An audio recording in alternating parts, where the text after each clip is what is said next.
Well, the White House says it will leave the mechanics of the now former President Trump's impeachment trial to the Senate.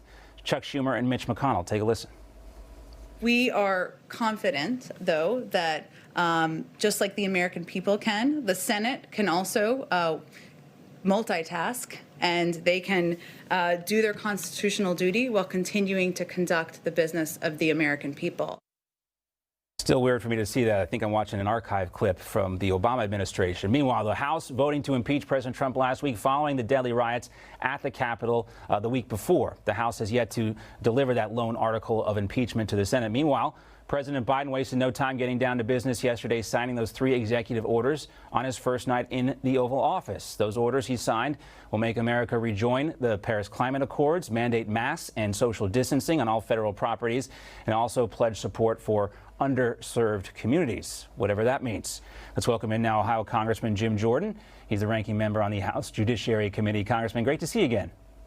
Good to be with you, John. All right, now, as expected, President Biden is going to keep FBI Director Christopher Wray. This is some development that happened today. Real quickly, before we talk about the other stuff, I want to get your reaction to this. No, I think that's fine. Look, we were disappointed in some of the pace at which the FBI got information to us and some of the things relative to the FISA court.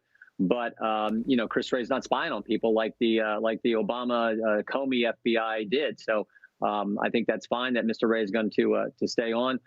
Like I said, over the last couple of years when we were doing these investigations, we had appreciated getting information from Mr. Wray in a much more timely fashion. I mean, after all, it took Rick Grinnell to release the transcripts for us to learn that there was never a proper predicate for launching the whole Trump-Russia investigation. Why we couldn't get that from the FBI ahead of that time, I do not know.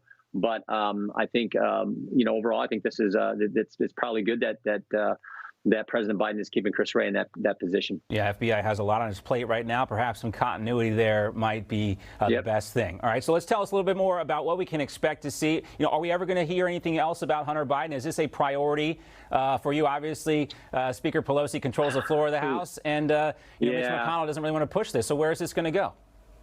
Yeah, you know, I don't know, but I think what this really does, John, is just underscore what drives Americans so crazy, and that's this double standard. I mean, there's one set of rules for Republicans, a different set for the Democrats, one set of rules for the Trump family, different set of rules, it seems like, for the Biden family.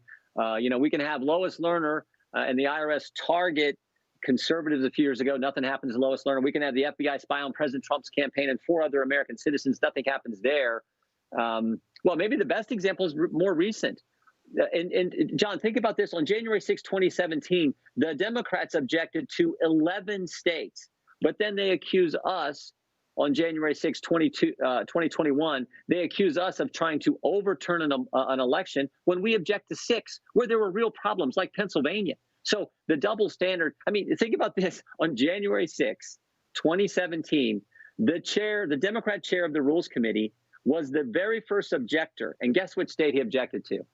Alabama. Right. I mean, come on. No one in 2016 thought, you know, Secretary Clinton won Alabama. Everyone knew President. He won it by like 30 Congressman, points. you know, so they can do that, but we can't object to Pennsylvania, where they just unilaterally changed the rules, went around the legislature in an unconstitutional fashion. So this double standard, and I see it so plainly. And the pushback from the other side is always, look, you know, in Pennsylvania, for example, in the federal court there, they didn't pick up the evidence, and Rudy Giuliani didn't present the evidence in Pennsylvania. I see your point, though, also, too, about the challenges, and that's true. Democrats certainly did challenge the election, but at the same time, 11 states, but you know, the thing is that didn't happen after that was the riot on Capitol Hill, and they're using that now to certainly, you know, shade this as a different. Of course.